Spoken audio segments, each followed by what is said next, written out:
The AmericasDemocrats.org podcast, a project of 21st Century Democrats, is made possible by contributions from our listeners.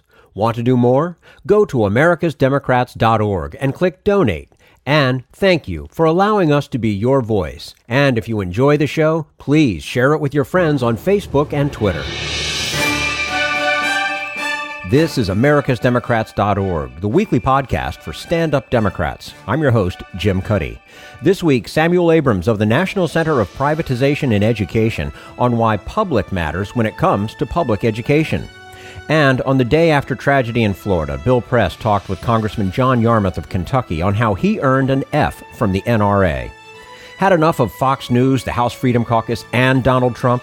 If you want the facts that you won't get from them or from the fake news sites of the alt-right, then stay tuned. Our sponsor, 21st Century Democrats, works hard to get everyday Democrats involved in returning our party to its roots and to success at the ballot box. Sit back and listen, then stand up and fight. And follow 21st Century Democrats on Facebook for all the latest progressive news. We're glad you can join us. Samuel Abrams is a veteran teacher and school administrator. He now studies the impact of for-profit schools. It's a movement he traces back to a famous free market economist over a half-century ago. And we say hello to Samuel Abrams, director of the National Center for the Study of Privatization in Education at Columbia University's Teachers College and the author of Education and the Commercial Mindset. Samuel Abrams, thank you so much for joining us today on AmericasDemocrats.org. Jim, thanks for having me. Well, it's certainly our pleasure to have you with us. With the confirmation of Betsy DeVos, we now have a Secretary of Education who endorses a business model for improving our schools. In your book, Education and the Commercial Mindset, you set the stage for this moment with Milton Friedman in the 1950s. So how did we get from there to here? It's a great question, and frankly, it took a long time.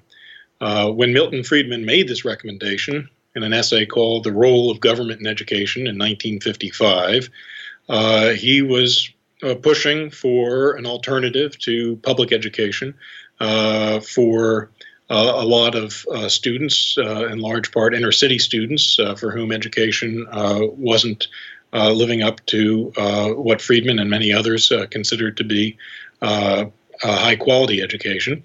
And there was not too much appetite, though, for his recommendations. He wanted to outsource the management of schools to for-profit operators. He wanted students to be able to use vouchers to attend these schools. They could be religious schools. They could be schools run by for-profit entities.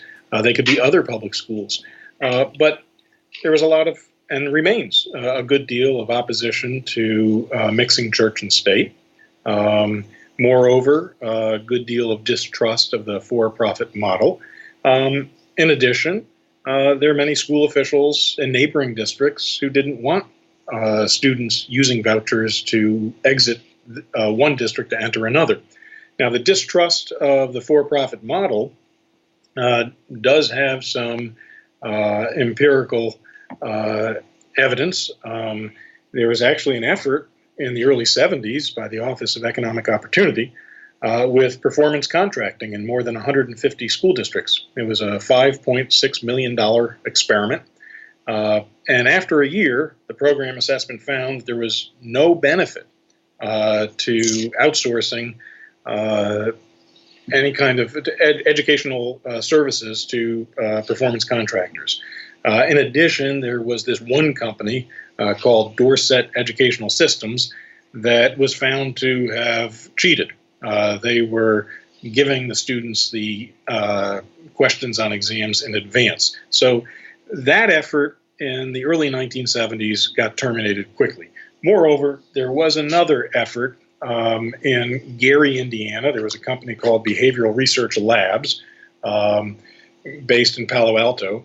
And they were given a 3-year contract to run a school in Gary, Indiana, for profit. And there was a lot of pushback. It was a territorial issue.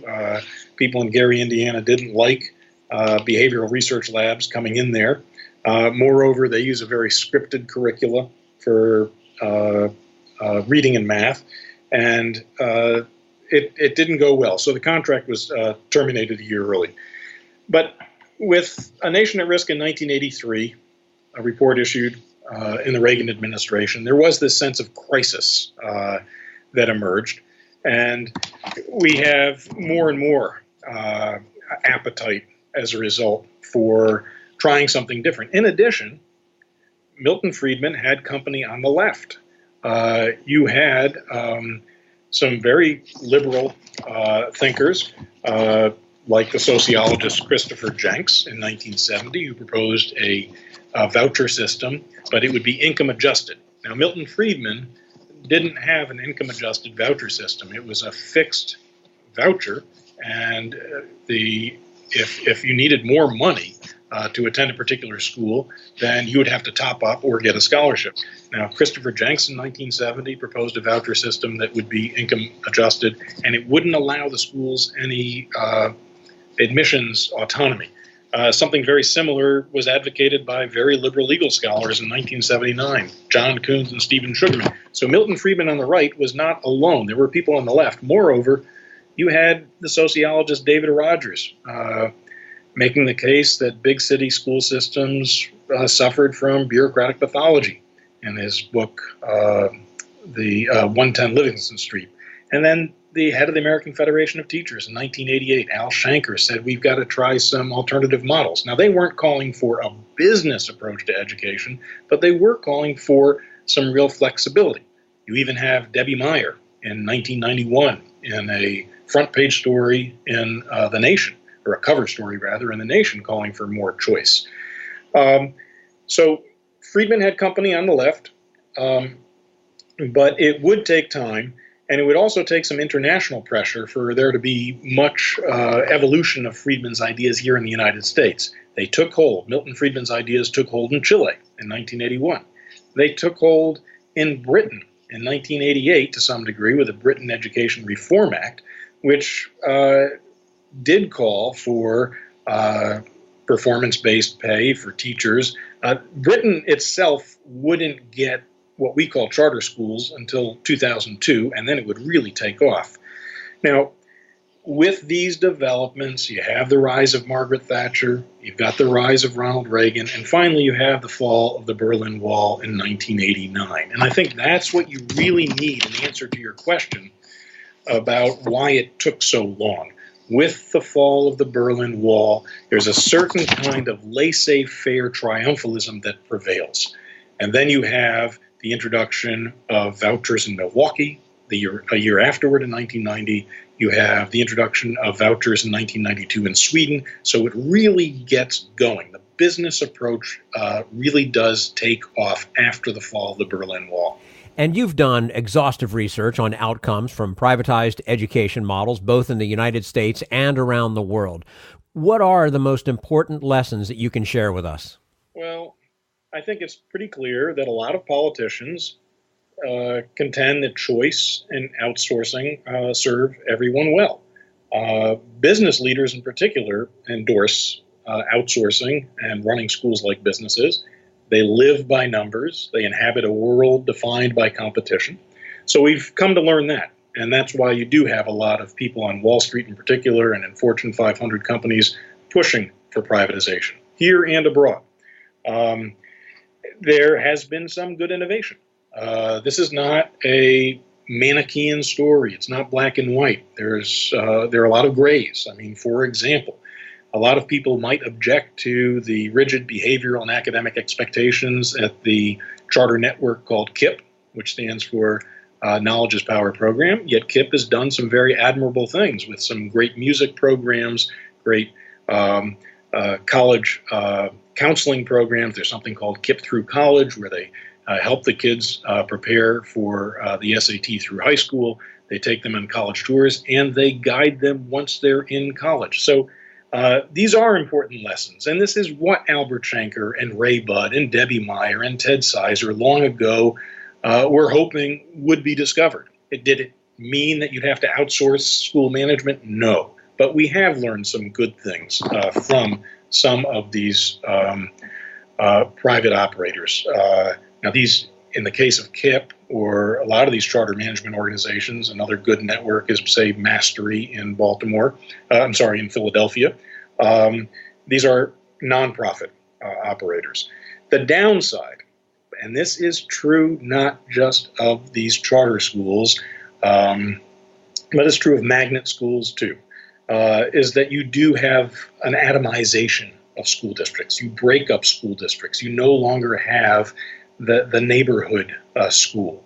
You impose navigational challenges on parents. They have to figure out how to get their kid to the right school, not only in terms of applying, but on an everyday basis. And this atomization also translates into this concept of good schools and bad schools.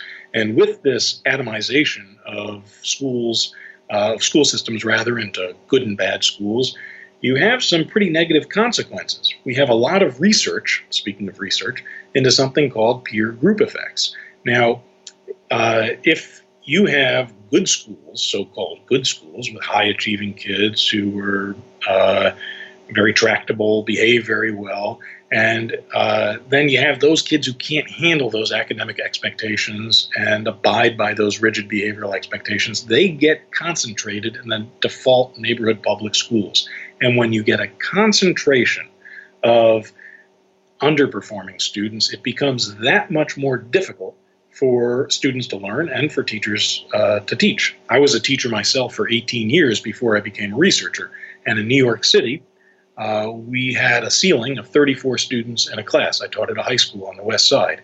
And if I had 3 difficult students, I could manage. If I had 6, I could not. It was not twice as difficult. It was exponentially more difficult. So this peer group effect is a problem. It's a consequence of some of this privatization. But again, we have to be very careful in defining privatization really as the culprit, because we have magnet schools that are very much part of the public school system. And they too can cause this negative peer group effect. As far as what we've learned from for-profit school management, it was a bust. The prediction on Wall Street 20 years ago was that by 2010, 10 to 20% of America's public schools would be run by for-profit operators. And you had companies, banks like Merrill Lynch taking these companies public, most significantly Edison schools. There was a great deal of confidence that this would be the case.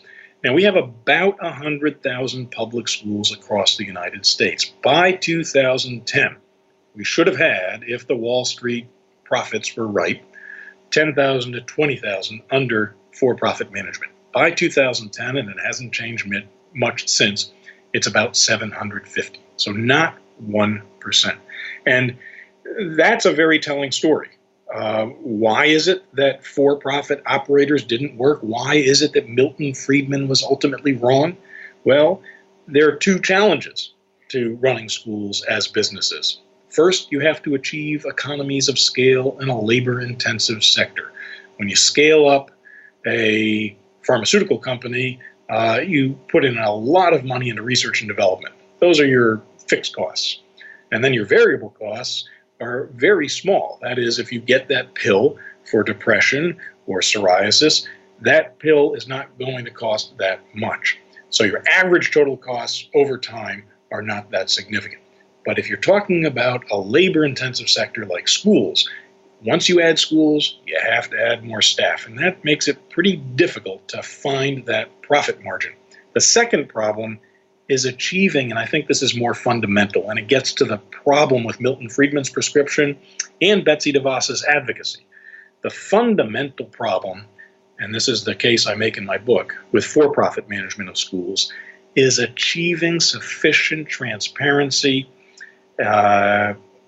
in a context that is quite opaque for proper contract enforcement. That is, the child is the immediate consumer. The taxpayer, the legislator, the parent are at a necessary distance from the school. So you get this distrust. And that's exactly what we saw in the early 1970s with the Office of Economic Opportunity experiment, which was aborted, and with the failure of behavioral research labs in Gary, Indiana. So not much has changed there. So the lessons, I think, are quite telling in that regard. We've got the peer group effects that result from atomization. We do see that for-profit school management, however, did not work out as envisioned for the twin reasons I cited. Well, and I think many of us associate privatized education with profit, but many charter schools are run by nonprofits. Does that make a difference? It does make a difference, a huge difference, because there's a lot of distrust generated by for-profit school management. And there's a distributional issue here. When you bring in revenue at a nonprofit, there's no distribution of excess revenue to executives. They have fixed salaries. When you're talking about a for-profit, excess revenue does get distributed to shareholders and executives. So there's that much more justification for doubt about cutting corners. And this is a serious problem with for-profit management. So today, we have nearly 7,000 charter schools across the United States, and it's about 12% that are operated for profit. Again, not close to the 10% to 20% of all the public schools that Wall Street had forecasted back in the mid-90s.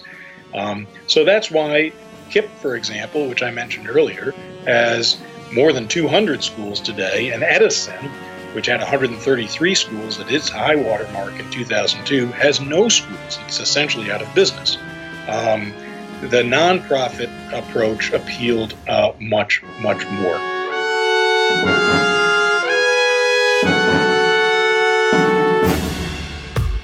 We want you to sit back and listen to this americasdemocrats.org podcast, a project of 21st Century Democrats. But we need you to stand up and fight. Do you want to get involved and help get our party back to its roots and to success at the ballot box? You can make your contribution to help us keep this show going and to elect Democrats who will stand up for democratic principles. Go to americasdemocrats.org and click on Donate at the top of the page. This Social Security measure, I believe that we must pass legislation to provide medical care. This is our tradition. When our grandparents came to America, it was the Democratic Party which said, welcome. It was the Democratic Party, the party of Roosevelt and Truman and Kennedy and others, who said that America belonged to all its people, not just a handful of the rich or a few giant corporations. That's why great leaders like FDR fought so hard for Social Security, and why JFK stood up to the insurance companies and their Republican allies to get Medicare. It's not just one thing, or one time, in one place. It's about a whole history of standing up to the Republicans and saying someone has to be on the side of regular working people in America, whether it's defending Social Security or just the way your loved ones are treated on the job. That's what the Democratic Party is all about. And that's why this message has been brought to you by the Democratic Party. Working people like you and me. Paid for by 21st Century Democrats. Not authorized by any candidate or candidates committee. This is americasdemocrats.org, the weekly podcast for stand-up Democrats. We're talking with Samuel Abrams about for-profit education and how students get shortchanged when schools are expected to make money. Stay with us for part 2 of our conversation. Right now, we turn to Jim Hightower, America's #1 populist, for his common sense commentary. Food corporations and their academic cohorts keep trying to make an industrial tomato to rival Mother Nature's product. And they keep failing. They might consider this instead, the Rutgers 250. It's a revived version of the classic hybrid tomato bred in 1934 by Rutgers University and Campbell Soup. Its excellent flavor and texture made the Rutgers variety the tomato of choice for years, eventually accounting for 60% of all tomatoes grown commercially in the U.S. But it fell out of favor in the 1960s when big industrial growers in California and Florida switched to hard and tasteless tomatoes bred to withstand the crushing power of the harvesting machines they had begun using. The Rutgers variety soon disappeared from grocery bins and was forgotten until 2009.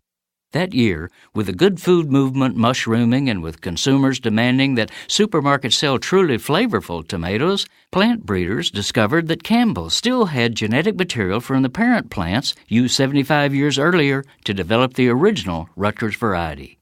So, for 8 years, they've been working with it again, using crossbreeding techniques that go back to Latin America's pre-Columbian natives. Slowly but surely, They brought back the Rutgers and its natural flavor, glowingly described as, quote, the very taste of summer. The resurrected Rutgers is not hard enough to be machine harvested and shipped across country, which is one of its major virtues. The fact that this tomato must be grown and marketed regionally is one step toward a decentralized, deindustrialized, and better food economy.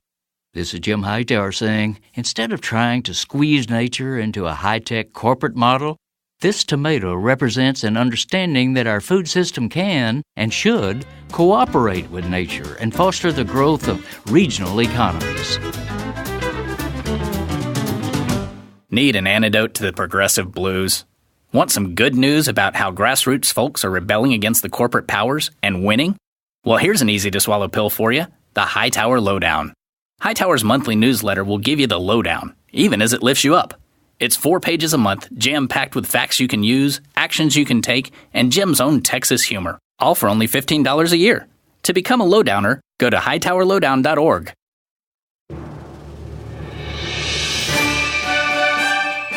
This is americasdemocrats.org, the weekly podcast for stand-up Democrats. And now, part 2 of our conversation with Samuel Abrams about for-profit schooling and how public and privatized schools could both do a better job. We're speaking with Samuel Abrams, director of the National Center for the Study of Privatization in Education at Columbia University's Teachers College. He's also the author of Education and the Commercial Mindset.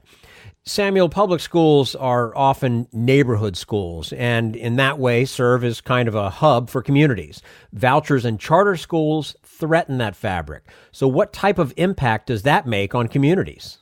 Well, we see the atomization that I mentioned earlier. The neighborhood public school was supposed to serve a anchoring function, and now we have kids going to all different parts of a district at a very young age. Now, it's one thing to do that at high school, at the high school level. It's quite something else to do so at the elementary school level. So there is that problem. Also, as I mentioned before, there's the navigational challenge for the parent to figure out how to get their child into a particular school. And that can be quite straining, and also it could be implicitly discriminatory because there's a lot of information that must be digested in order to navigate this process. And for some people for whom English is a second language, for example, it's that much more difficult. For some people who are single parents and don't have that much time to navigate this process, it's that much more difficult. On top of that, there's the daily challenge of getting your child to a school across the district, especially if there isn't busing or very good busing. Then you have to be free enough in the morning and have an automobile to get your child to that school. So these are fundamental problems with privatization when it comes to the neighborhood. It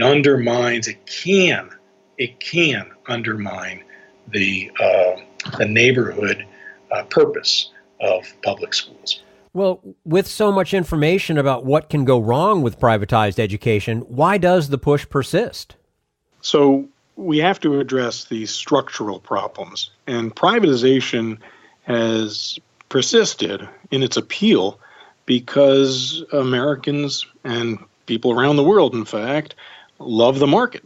And we think that school choice, consequently, can solve these problems when, in fact, school choice can't solve these problems. These are structural problems. According to a UNICEF report several years ago of OECD nations, the United States has the highest rate of childhood poverty. We don't fund maternity-paternity leave. We have to close the wage gap. We have to invest in high-quality preschool. These are structural solutions, but privatization doesn't address them. Privatization is the market response to a problem. And we love the market in the United States, and that's why privatization has persisted in its appeal. One of the reasons why privatization has persisted in its appeal.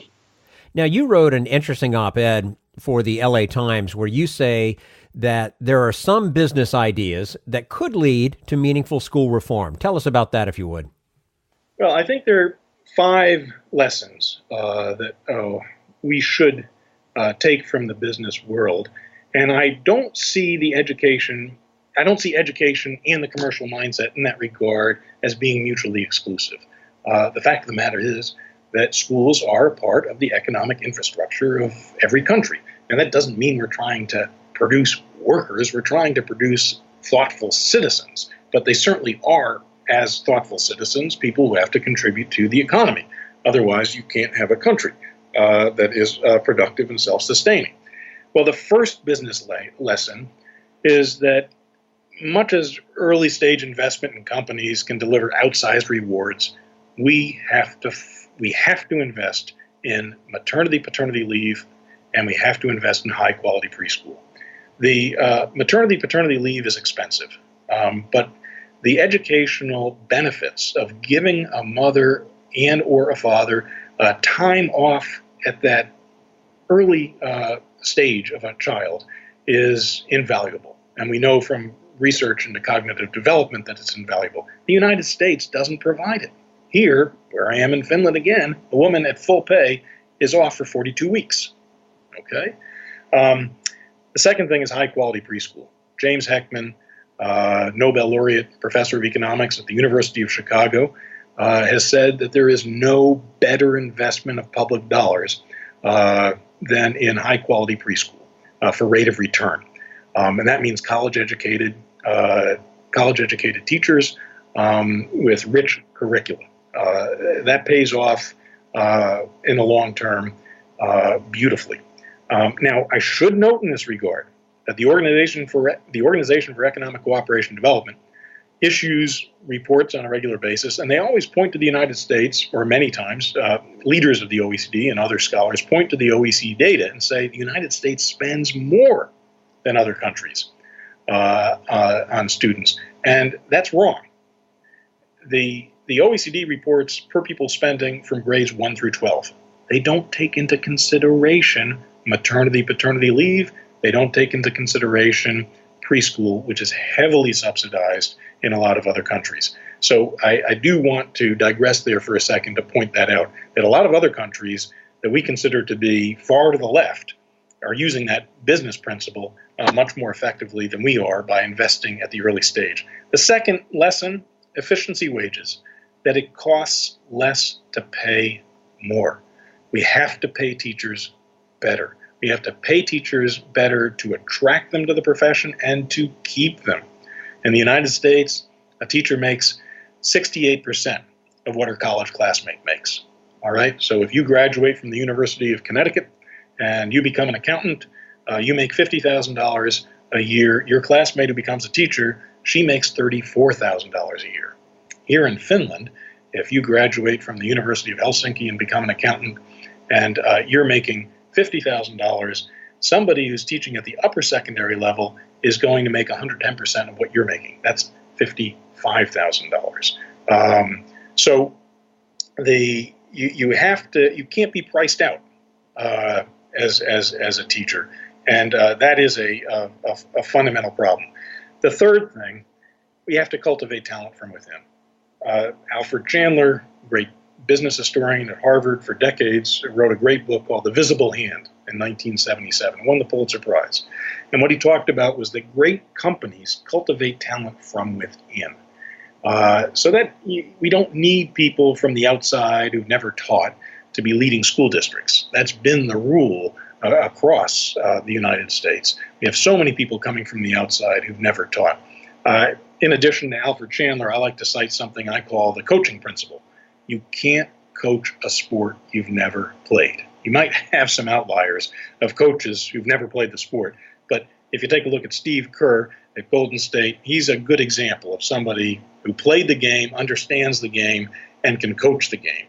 And we need people leading school districts who've been teachers. And we also have to cultivate that talent by making the profession that much more appealing. We had a great program in North Carolina that just got killed by a parsimonious Republican legislature called the North Carolina Teaching Fellows Program. And the North Carolina Teaching Fellows Program started in 1991, lasted till about 2015, and it gave a full scholarship to students in North Carolina to any UNC campus if they committed to teach within state for 5 years afterward. Now, after 5 years, 73% of those students continued to teach, in comparison to 7% for Teach for America. Moreover, 20 years out, 60% of these people were still in the classroom in the North Carolina Teaching Fellows Program. So that is another illustration of cultivating talent from within, grooming it, treating it really well. And by the way, those students who were accepted into the UNC schools through this North Carolina Teaching Fellows Program scored a standard deviation above other students in the University of North Carolina system in general. So these were top students. Fourth lesson comes from the great managerial theorist, W. Edwards Deming, wrote a great book in 1980 called Out of the Crisis. And he talked about sampling. And that's all you need to do. We don't have to test all of our students. We're making students and teachers and administrators and parents sick with all of this testing. All students in grades 3 through 8 in the United States have to take tests in reading and math every year, since No Child Left Behind and was signed by George W. Bush in 2002. Many states before that had been imposing tough testing regimens as well. We don't need to do that. Deming famously wrote, "Cease dependence on inspection to achieve quality. Routine inspection becomes unreliable through boredom and fatigue." That's exactly what we've had with all this testing. All we have to do is small sampling, high-quality testing. That's what they do in Finland. Okay? Finally, the fifth lesson, Deming again. Quality should be aimed at the needs of the consumer. Now, in terms of education, what does that mean? See education through the eyes of the child, the consumer. You need to make school enticing. That means art. It means music. It means crafts. It means lots of good physical education and play. That doesn't mean school has to become an amusement park, but it does have to become enticing. You want students to want to go to school. So those are 5 lessons that I would take from the business world. People understand it at Google. They understand it at Apple and so many other companies. We should understand it for schools. And beyond those ideas, what else could government do to restore public faith in public schools? Well, the first thing to do, and it wouldn't be hard, except it would be difficult to convince legislators, is we should get rid of all of this testing. We don't need it. It's self-defeating. We should just use high-quality sampling in a range of subjects. This would actually cost less money, and it would breathe life into the classroom. We have to focus on the exogenous factors, okay? The childhood poverty and closing the wage gap. I mean, this is, dream talk in this era of Donald Trump and Betsy DeVos.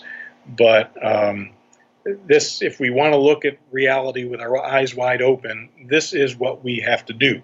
We can't delude ourselves into thinking that we're going to have great public schools without addressing these external factors.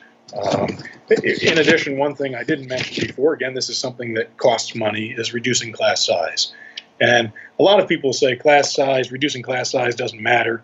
But we've got rigorous evidence from a 4-year study in Tennessee called the Student-Teacher Achievement Ratio Study that followed students. This was 1985 to 1989. They've followed students since. And students in the smaller cohorts graduated from high school at much higher rates and did better in general. So there's plenty of evidence. It's odd that you'd even have to do one of these studies. Anybody who's been a teacher would know that having 20 students in a class is much more conducive to learning than having 34. So that's an endogenous, an internal reform that could be effected with great effect. All right. Well, I would like to end by going back to Betsy DeVos. Diane Ravitch, a former Assistant Secretary of Education under George H.W. Bush, said that in Betsy DeVos, we will have, quote, the first education secretary in the history of the office who's openly hostile to public education. Too far? No. Diane Ravitch is right. It's a very odd situation with Betsy DeVos. But we should acknowledge that what Betsy DeVos is doing is she is channeling Milton Friedman. She is very loyal to the ideas of Milton Friedman. And what she tried to bring about in Michigan was very much consistent with Milton Friedman's ideas. But it is true, she is hostile to public education. In fact, she said in July at a meeting of the American Legislative Exchange Council, better known as ALEC, that Margaret Thatcher was correct, to get back to Margaret Thatcher, in claiming that there's no such thing as society. There are individuals and there are families, but there's no such thing as society. This is a very libertarian, rigid, orthodox libertarian perspective. So Diane Ravitch is absolutely right. This is a woman who is openly hostile to public education. She's openly hostile to the concept of the public. So this is what we have to concede. This is the person we have heading the Department of Education. And she can be a wrecking ball. There's no doubt about that. I think there was some mystery as to how she was going to be able to bring about what Milton Friedman had recommended. She could use her position as a bully pulpit to encourage states to follow in the path of, say, Florida and Arizona in issuing tuition tax credits. So corporations and families could get dollar-for-dollar tax deductions for donations to scholarship funds that could be then repackaged as scholarships for students attending private schools. She couldn't do that on a federal level. It would be very difficult to do. There have been many efforts at the federal level that have failed to accomplish something like that. But she did a very good end run. With the tax bill that just passed in December, she did achieve something akin to that. You have a 10% limit on state and local tax deductions now, a 10% limit on what a lot of people refer to as SALT. So that means that the federal government essentially isn't going to be subsidizing public schools in states, as they did with this state and local tax deduction. The second thing she accomplished was this new 529 K-12 provision. Now, we typically think of college with the 529 program, and people can put away up to $14,000 a year and $400,000 max for a child going to college with a 529 program. But now we have a K-12 counterpart with an annual cap of $10,000. And that $10,000 can be deducted from your taxes so that a child can go to private school. So Betsy DeVos is indeed hostile to public education, and she has, with her advisors, figured out two innovative ways to accomplish her goal. All right. Samuel Abrams, director of the National Center for the Study of Privatization in Education at Columbia University's Teachers College and the author of Education and the Commercial Mindset, joining us today on americasdemocrats.org. Samuel, thank you very much for your time. We do look forward to having you back again with us soon. Jim, it was a pleasure to talk with you. All right. And this is americasdemocrats.org, the weekly podcast for stand-up Democrats.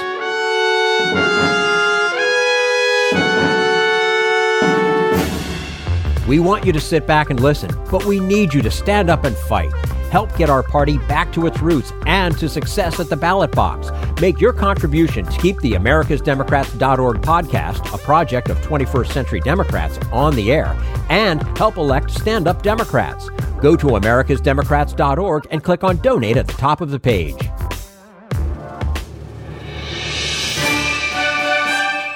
This is americasdemocrats.org, the weekly podcast for stand-up Democrats. And now Bill Press talks with Congressman John Yarmuth about the school shooting in Florida and why he's not afraid to stand up to the NRA.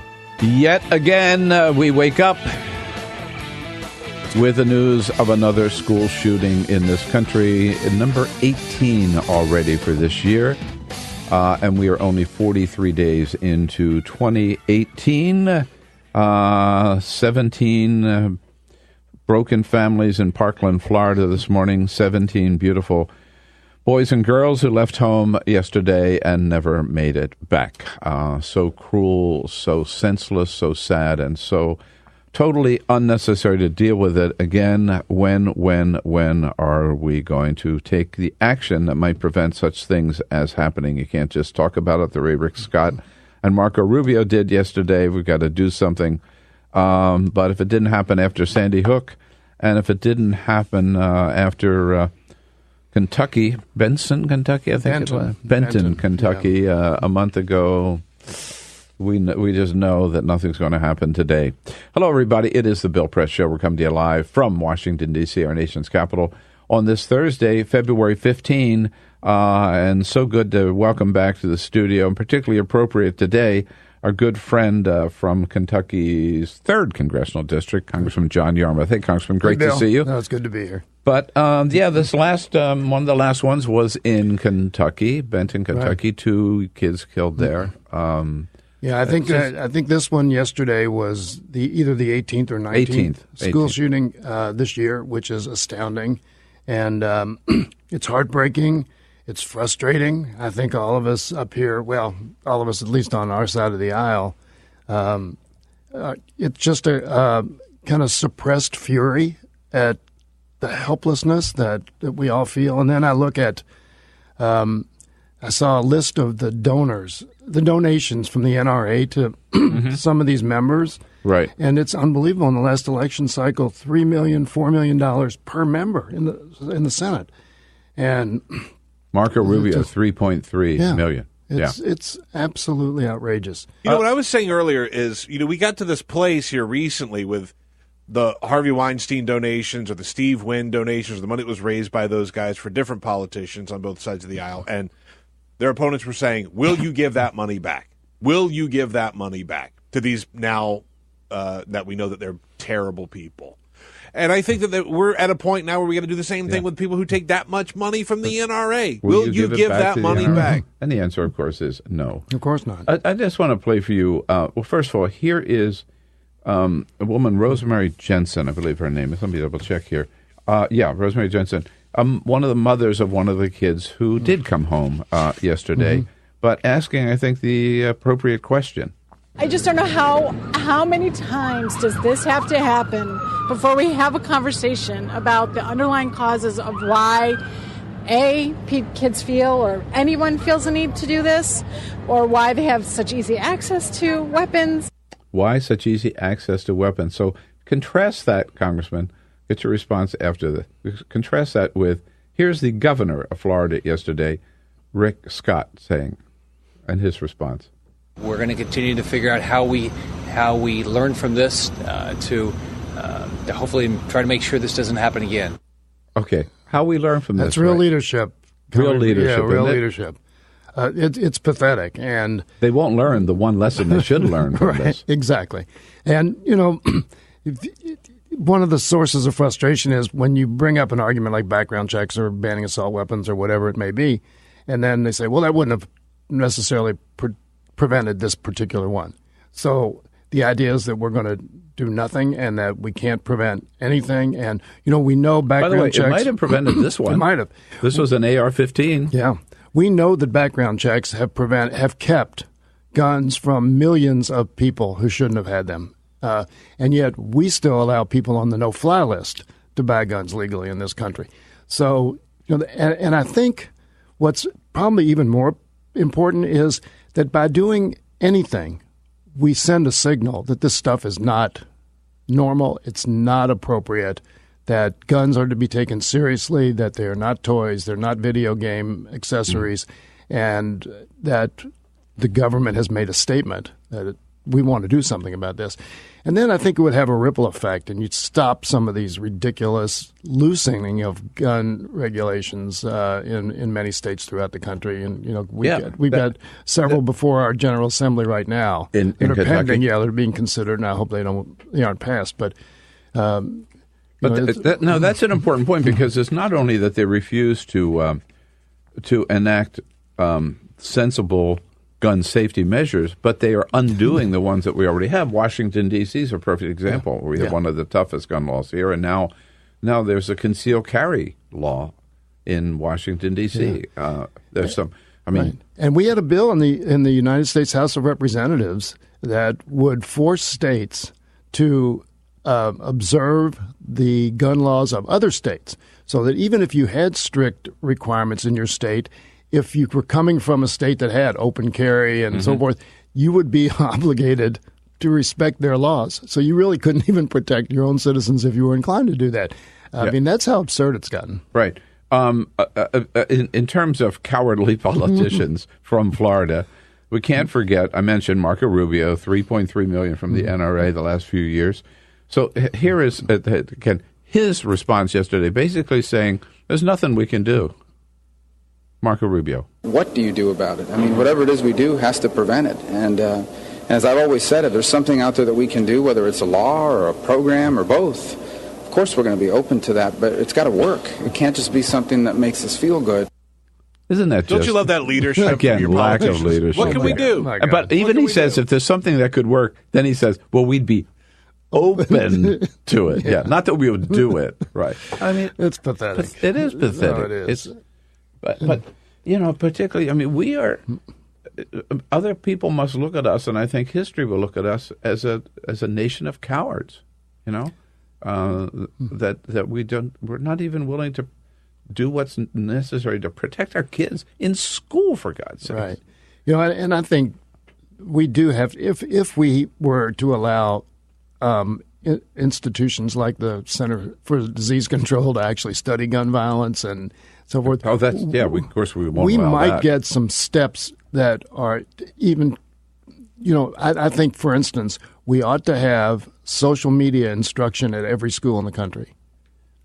And kids need to be told what's appropriate, what's not appropriate, Amen, what warnings, that's a great idea. and what to look for. And if you see, you could show signs here. This guy, could show this guy's Facebook post and say, if you see this from one of your friends, you need to tell your parents. Right. Yeah. But that kind of orientation, I think, is really important for our young people. And again, if it ends up stopping 5 people from killing fellow students, it's worth doing. And I don't know about added security measures at schools. There were armed police officers at this school yesterday. It just shows that whole idea, if you have a couple of cops there, right, which... Well, in a school of 3,000, it's an enormous campus. Of course. Multiple buildings and so forth. No, of course. Yeah. I mean, you cannot have an armed guard at every door in every school, every classroom door, whatever. Not. No, it doesn't work. I mean, I was reflecting earlier, this idea, I mean, okay, when we went to school, we had fire drills, right? No, right?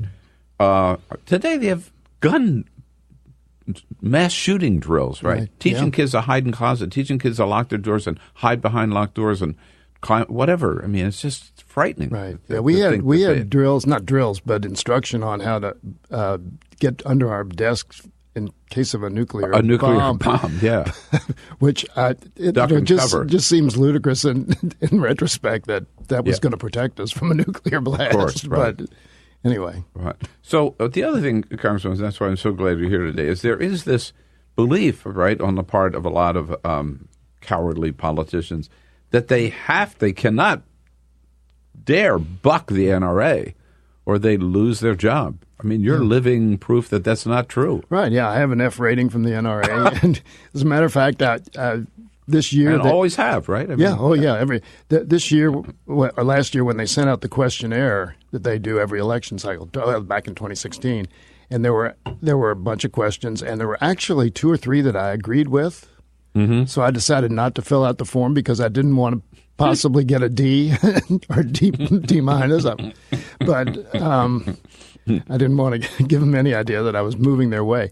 But, yeah, they are paper tigers. And, the vast majority of districts don't have enough people who are going to cast their vote based on a gun position. I figure in my district, maybe there are 1,000 or 2,000 people out of 250,000 voters or whatever, or 300,000 voters. And so the idea that they can actually change an election, if you're in a 50-50 district and you're scrapping for every vote, then it might make a difference. But in the vast majority of jurisdictions, people don't vote just based on that. Okay, so that many don't. Two questions. Number one, what did you do to get an F from the NRA? I mean, what did you support? Banning all guns? No, well, I would. I would almost do that. They have votes that are very strange votes that the NRA scores. So they have a vote on importing dead polar bears. If you shoot them in, Alaska or wherever it is, and bring them back, and there's banned. It has been banned, but they wanted to have a vote to let people bring their carcasses. But for example, the things that you would support, reasonable gun safety would include background checks, assault weapons ban, limitations on magazine capacity. No. Let's start with those three. Yeah, but they would be cop killer bullets. Cop killer bullets. Okay, yeah. They would be. It's all sensible, reasonable. That are not going to do anything to interfere with anybody's ability to go out and hunt deer or rabbits or ducks or whatever. Right. Exactly. And yet they would oppose all four of those. Yeah, right. And the gun show loophole, but that's part of the gun show loophole. That's part of the background check. Okay. So. Who are the NRA today, or who is the NRA? Isn't that? I mean, I remember in my early days in politics when you'd go to gun, was it the Rod and Gun Club, I think, or something in Marin County, California. But they were just hunters. They were duck hunters and the sportsmen, right? That was the NRA of the time. That's not the case today, is it? No, but I think the fallacy is that the members of the NRA are irrational people. The members of the NRA, by and large, are very responsible gun owners, and they favor things like background checks because they don't want people who shouldn't have guns to have them. I mean, something like 80-some%. I saw. 75 to 80% support of NRA members. So basically, the NRA is a consortium of gun manufacturers who are in it to preserve their business, and they call the shots. It's not their It's not their rank and file members. It's the gun manufacturers. The gun manufacturers, and that the NRA is basically the lobby for the gun manufacturers. Exactly right. That's all for americasdemocrats.org. Thank you to all who made today's show possible, Samuel Abrams and the entire Bill Press team. And thank you for listening. If you liked what you heard, please get involved in our efforts to keep this show going and to elect Democrats who are bringing the party back to its roots. Go to americasdemocrats.org and click on Donate at the top of the page. And be sure to find 21st Century Democrats on Facebook. For americasdemocrats.org, I'm your host, Jim Cuddy. We want you to sit back and listen, but we need you to stand up and fight. Join us. Support the americasdemocrats.org podcast, a project of 21st Century Democrats, and help elect Democrats who will stand up for democratic principles with your contribution today. Go to americasdemocrats.org and click on Donate at the top of the page.